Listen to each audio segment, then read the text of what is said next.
There are a lot of people pulling for 6-year-old boy seriously injured when he was run over while playing at a friend's house. Now, the supporters all out in force when he was finally well enough to come home after 3 months in the hospital. He also went through rehab. Fox 4's Phil Alvarado is in McKinney tonight with a story that you will see only on Fox 4. Phil. Hi, Heather. Well, 6-year-old Graham finally left the hospital after 3 months. And while he and his family were getting ready to go home, their friends and neighbors were home preparing a grand welcome for their hero.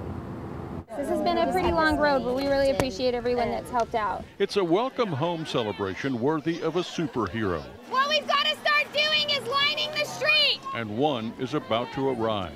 T-shirts, signs, and balloons. Cheers and applause. 6-year-old Graham Cromilo is home. He's been through a lot, and to see him being able to be out there and smiling and waving and looking at us and just happy when we weren't even sure he would live is a miracle in itself. 3 months ago, on the first day of summer vacation, Graham was playing with friends in a neighbor's driveway. Laying on the ground covered in beach towels, the driver didn't see him when she pulled into the driveway. The left front tire ran over his head. The neighborhood has stood behind Graham throughout his recovery. I just can't think of a more amazing family. Escorted by a McKinney fire engine, Graham followed in the family van with his mom and dad, waving at the crowd of about 200 people, many of them his neighborhood playmates. I'm glad he's going to be home. Having their kids here was important to parents. Emmy and Sutton stayed up late making signs to welcome their friend Graham. Graham, he's our own little superhero. They're neighbors, but they're also teammates, and they're also classmates, and they're also friends. The joy of having Graham back was emotional, too. I don't think there are words. Just chill bumps and tears is what it's like for me. His father says Graham is getting better every day, and soon he'll be going back to school.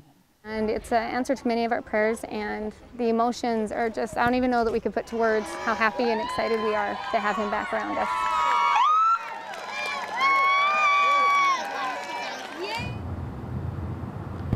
Now, we did talk to Graham's father over the telephone. As you can imagine, it's been a very full, emotional day, so they weren't up for doing any interviews.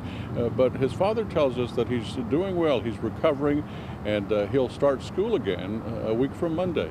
Brandon? All right, Phil, you mentioned he was headed back to school. Are there any precautions that need to be taken for that to happen? Well, we believe that he's going to start the first grade. He was preparing for that all summer. And his dad says that, he is better, obviously good enough to go to school, but it is the first grade. Not a lot happens there. He won't have any recess, nothing strenuous until he makes a full recovery. All right, Phil Alvarado live tonight. Thank you.